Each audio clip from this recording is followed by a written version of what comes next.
At 3:13 a.m., my phone lit the ceiling and told me I had just financed a car I'd never seen.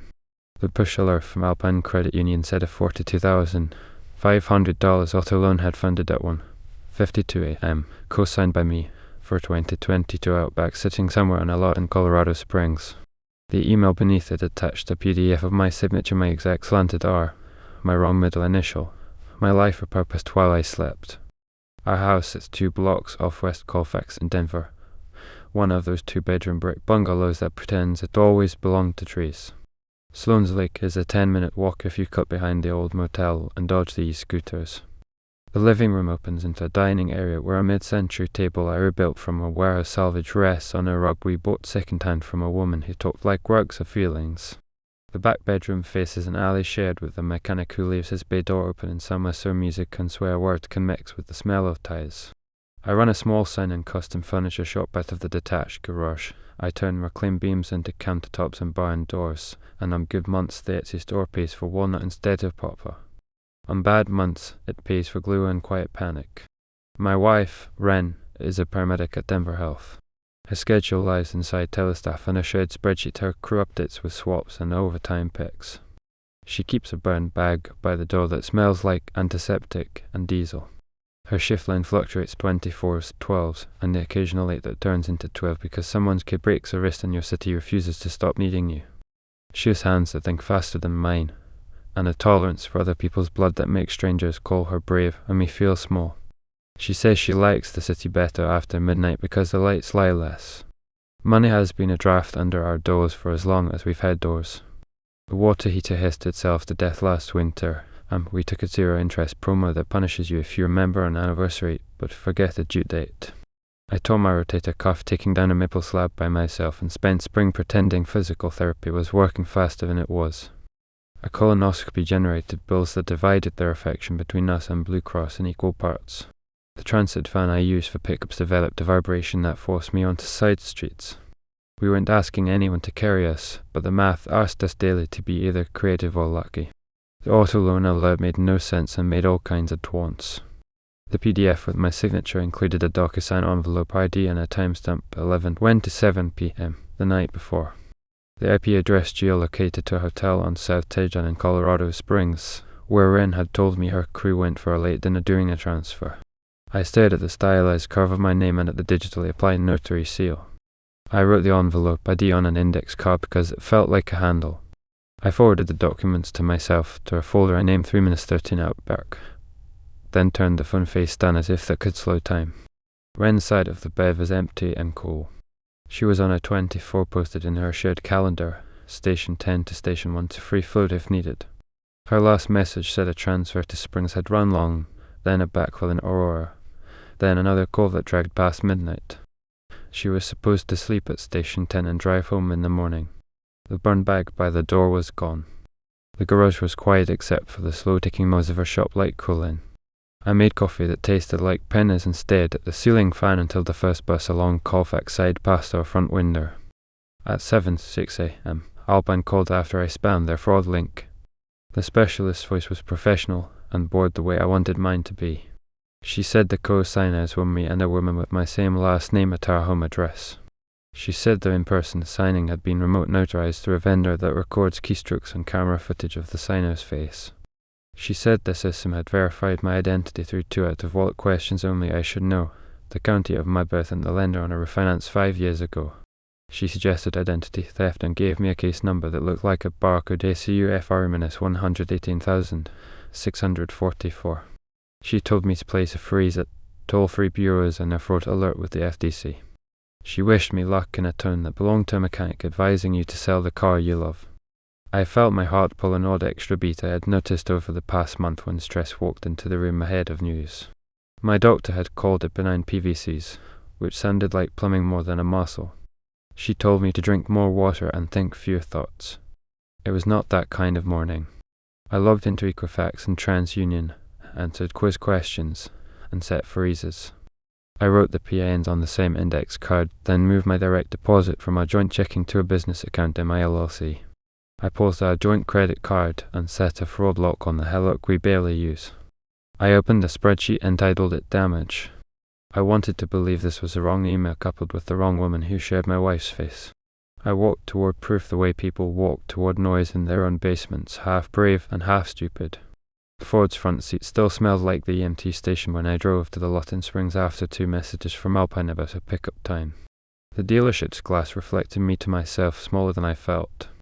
The salesman's eyes slid to the papers as he told me the Outback had been picked up at dawn by a woman and her partner, titled temporarily in both names pending delivery of the original DMV forms. He described Brent's hair like a man describing a stranger he had been told to forget. He waved toward the security camera like a shrug. There's comfort, I guess, in systems. Someone always believes the last person they spoke to. I stopped speaking to people I loved for 3 hours and spoke to systems instead.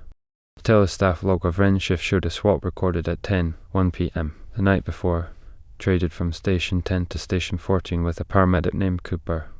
Text from Cooper's number said he'd cover if she needed to crash. The Eufy doorbell saved the footage of Wren at 2:43 a.m. On our porch with a long flat box in her arms and a small square bed bearing a jewelry store logo. She moved quietly through our front hall. She left again at 2:49, looking small in a hoodie I didn't know. On my workbench, under the shop light, I found a receipt that had stuck to my elbow last night and followed me like a joke. A gas station on 8th Street in Springs, timestamp 3:01 a.m. Logged to our joint card that I thought I had paused. I drew custom hand lettering for a few bars along Santa Fe and Broadway, and if pain taught me anything, it's that lines lie only when you draw them that way. I sifted lines. A storage unit key sat on the mudroom shelf, a dingy brass fob stamped with a logo I recognized a mile high in mini storage on Federal. The contract inside the unit office bore my name printed neatly and a second authorized user, W. Ryland. Not my wife's name. The unit smelled like baby powder and something citric. Diapers lined one wall in a grid, sizes small to large.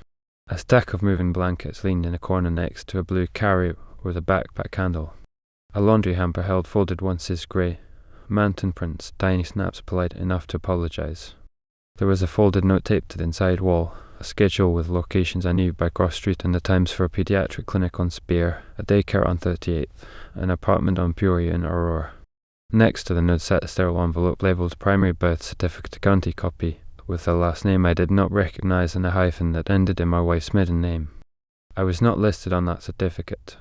My name appeared in smaller ways: guarantor, emergency contact, a credit card with my initials opening the door for someone else's plan. I took photos, no flash, like evidence of a quiet crime. I left the unit without touching anything but the paper my phone stole. First public scene came because an awful truth looks less crazy with witnesses. Wren's EMS division hosted a barbecue under a canvas awning behind Station 1, part morale and part ritual. I arrived with a manila folder because I had learned to speak paper better than I can speak my own gut. I waited until the speeches about response times and employee wellness faded. Then I asked to speak to a supervisor.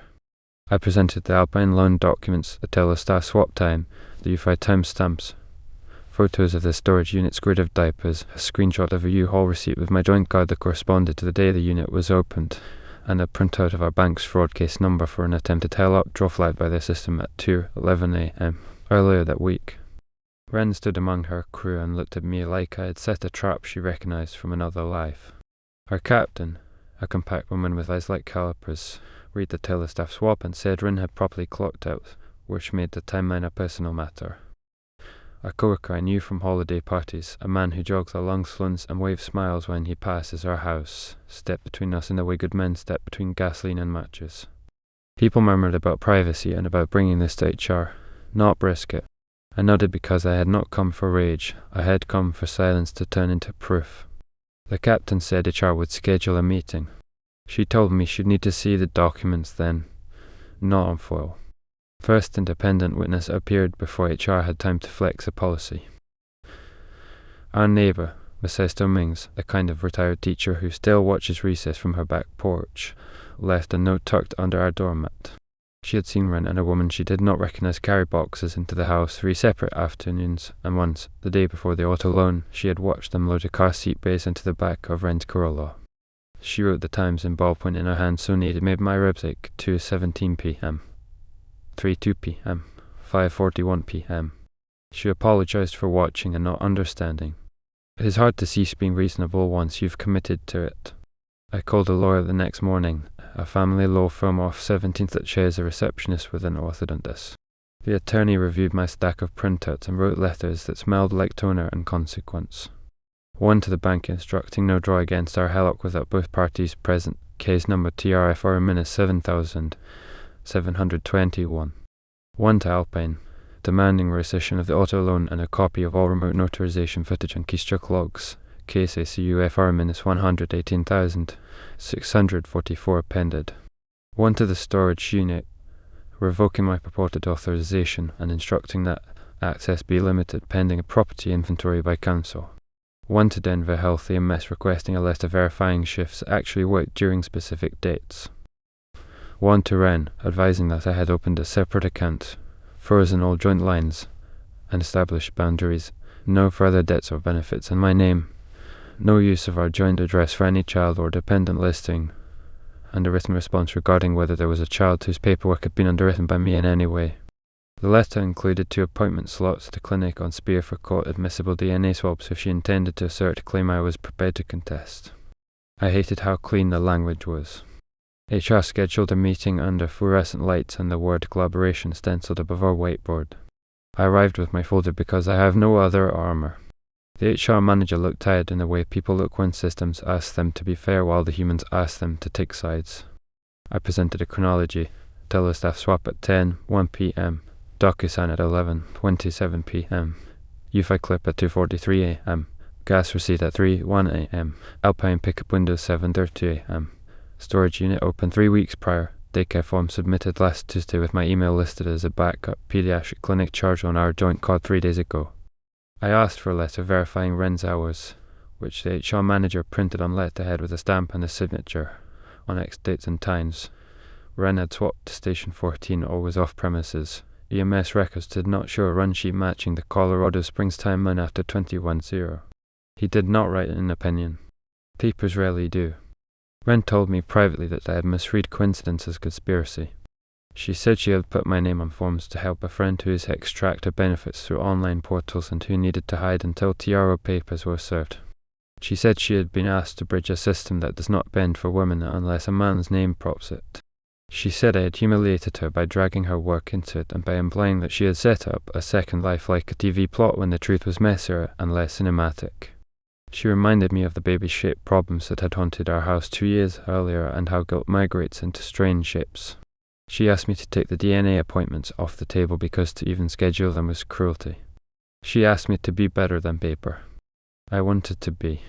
I also wanted to not be devoured by the administration of a stranger's child with my FICO score. The drumbeat didn't let me rest long enough to pretend.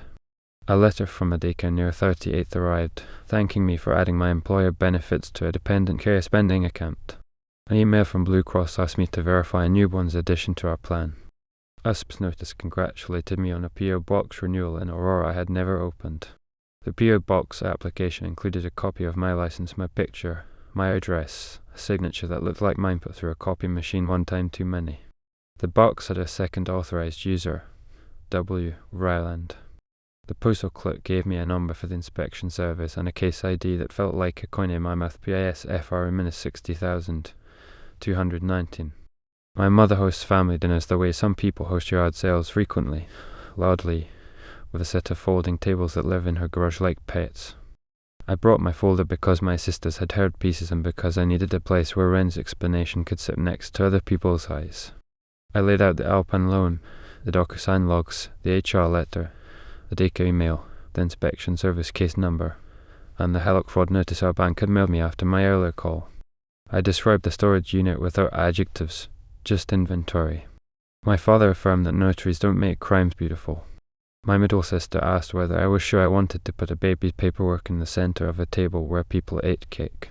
My mother told me the kindest version of disappointment, which is that she had hoped for better and still loved us both. Ren kept her hands in her lap and her eyes on the napkin she shredded without moving. I felt like a man holding a mirror with both hands in a room full of people who preferred windows. The next twist felt like a cartoon if not for the way my chest did the extra beat when I read it. A credit union in Pueblo called to verify a home equity line of $60,000 tied to our house. The caller asked whether I had meant to e-sign before sunrise. I said no. They froze the application and gave me a case number and a name for the vendor that had captured a face and a keystroke pattern and a set of challenge answers that were mine and not mine. Our bank texted that a $1,900 charge at the jewelry boutique on La Arma had been declined on a joint card that I had paused. Someone had tried to use the physical card. The Eufy clip from 2:43 a.m. played on loop in my head and made the brown bag by the door look like an accomplice. I expected, at some stage, to be comforted by righteousness. It didn't arrive. I sat at my workbench and sanded maple with 120 grit until it felt like glass and my fingers grabbed splinters anyway. I wore a Holter monitor for 48 hours because my doctor wanted numbers to put next to feelings. I went to Sloan's and watched a white pelican push her wake in slow, arrogant arcs, and for 30 seconds I could pretend the world respected itself. Then a notification pinged, and the world translated back into numbers and names and sharp edges. The Cess Dominguez knocked on our door with purpose I had not seen since my elementary school office visits. She had talked to a woman in scrubs who had knocked on her own door looking for Wren. The woman had said she worked at the pediatric clinic on Spear. She had asked whether Wren had an alternate contact number because the one listed for me in the chart did not accept voicemails. Mrs. Dominguez told her she did not. She told me later that the woman's voice sounded like someone who needed a thing done and did not care what it cost. She told me she had written down the time and the detail that the woman wore a badge with a Y in small print. She wanted me to know that sometimes God sends you teachers when you need police. Tell me, anyone who reads this and is better at kindness than I am, would you demand a DNA test now if you were standing in a kitchen with your name on a Dacre auto draft and your credit on training wheels, or would you let your name be a brace on a system that seems designed to break women who anchor the wrong men? Would you call CPS and put on armor and maybe end up hurting the only person in the mess who doesn't know a single number yet? Or would you trust that your refusal to be the guarantor would force the right names onto the right lines without you needing to bleed for it? The HR meeting produced its letter. Alpine produced the remote notarization footage. A woman who looked nothing like me glanced into a laptop camera in a dim hotel room, and the DocuSign vendor stamped my IP as a match because the hotel's Wi-Fi had cached a geolocation that didn't care who sat in the chair. The keystroke pattern they recorded suggested familiarity with my answer choices. Someone had learned me by watching me. Maybe I dictate my mother's maiden name by the way my fingers hesitate. Maybe I hesitate the same way when asked the county where I was born. It made me feel porous. My lawyer filed a police report mostly for the paper number and the way it changes how banks talk to you. His detective's card made me want to straighten my spine. The letter to the storage unit forced them to freeze access. Wren told me I was making a situation more dangerous by introducing law into it. She said the woman's ex had escalated after losing in family court and that Wren had tried to be a bridge. She asked me to be the better law. She cried in a way that made me feel like the villain for wanting my name back. I moved into a studio above a shop on Tennyson for a while because our house got heavy. The studio smelled like coffee beans from below and sawdust from me. The window faced east, and mornings felt like somebody believed in me. I put the manila folder in the top drawer. I kept waking at 3:13 a.m. and waiting for the screen to glow with another sentence that repurposed my life. Some mornings it didn't, and I felt almost disappointed because certainty is addictive, even when it hurts. The aftermath arrived not as a clean ending but as a scattering of obligations that chose me. The credit union reversed the auto loan and informed the dealership to retitle the Outback. The FTC wrote back with a case ID that promised nothing. The postal inspectors closed the PO box. Our bank set my fraud flag to require me to show my face to a manager for anything that costs more than $500, which makes buying lumber a comedy. The Dacre sent a bland note apologizing for any confusion and changed the auto draft to a card I did not recognize. The pediatric clinic posted a balance to a portal I had never opened and then removed my email. Wren moved into a one-bedroom in Capitol Hill with plants on a fire escape. She left her cashier's check for half the mortgage on our whole table each month with a note that said only the month's name. We shared a Google Calendar that looked like we were trying to co-parent the house. I declined to be the petitioner for divorce. She did not file either. Some days I decide it's weakness. Other days I call it a refusal to pick up another box with a label I did not write. We live like exes who own a dog, except the dog is a shared roof and a stubborn furnace. She leaves a screwdriver on the counter when the garage door sticks. I hire the guy on the corner who knows 1950s wiring to check our breaker panel and text her the invoice with a thumbs up like a teenager. Every now and then I think about the child whose diapers line that storage unit. I think about whether paperwork saves people or just moves their bruises to places we don't see. I tell myself I am proud I did not blast a woman's name across social media or call a number designed for other kinds of emergencies.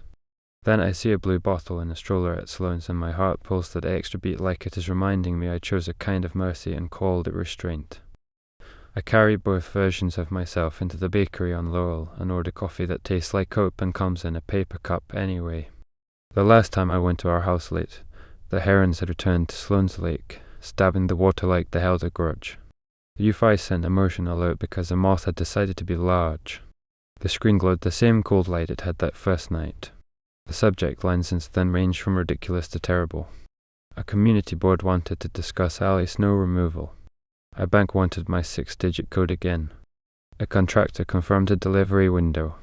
The tiny bulleted life of a man who now treats his name like a fragile tool and handles it with both hands. That original email from Alpine lies in a folder on my laptop that I can open when I need to remember why I became the kind of person who writes dates on index cards and labels tabs like a librarian. The PDF of my signature squints at me. The envelope ID sits like a stone. The timestamp, 11:27 p.m., folds neatly into the Eufy's 2:43 a.m. and the gas at 3:1 and the pickup window and the HR letter and Mrs. Stomings's ballpoint times. When I cannot sleep, I scroll through the footage of that night the way some people replay old messages. I place my palm flat on the glass and feel the ghost of my own breath. On certain mornings, a pelican shows up early on a lake, a ridiculous, prehistoric thing gliding as if time had agreed to stay soft. I stand at the shore, pretend I'm there for the water, and watch it cut a V into the surface. The sun lifts behind downtown and finds the windows on the old motels and makes them look intentional, not leftover. Somewhere, a printer in a dealership office pulls a title out of itself and makes that small official sound. Somewhere else, a notary stamp hits a PDF and lands with no sound at all, which is worse. My screen lights the ceiling at 3:13 a.m. more often than not, and now my first thought is not panic but inventory. What part of me is on paper tonight, and what part do I still own? Would you have made a different choice with the DNA appointments, or with the police report, or with the way I split my life from hers more decisive, less merciful, cleaner? I do not know. I keep my name in my pocket like a precious thing, and I check it every so often the way people check for their keys. Out on the lake, the bird lifts and goes wherever birds go, a dark cross against a bright sky, uninterested in who it frightens below.